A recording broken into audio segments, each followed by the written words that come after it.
Magandang umaga po mga kaibigan. Kape at pandasal na tayo. Ako po si Cardinal Chito Tagle ng Manila. Pagdasalan po natin, tapusin ang misyon.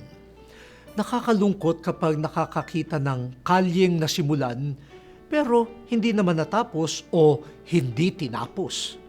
Nakakapanghinayang ang iniwanang nakabitin. Halimbawa, pag-aaral, proyekto, building, pangako, at pangarap. Kapag may mabuting bagay na sinimulan, pagsikapang tapusin. Nakatanggap tayo ng misyon mula sa Panginoon. Araw-araw nating isakatuparan ang misyong ito. Hindi natin masasaklaw ang lahat ng gawain at gampanin. Subalit, kung ano ang naiatas sa atin ng Diyos ay pananagutan natin. Walang ibang gagawa noon kundi tayo. Tinanggap natin ang misyon, tuparin at tapusin ito habang may buhay.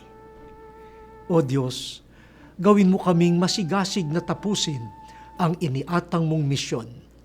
Amen.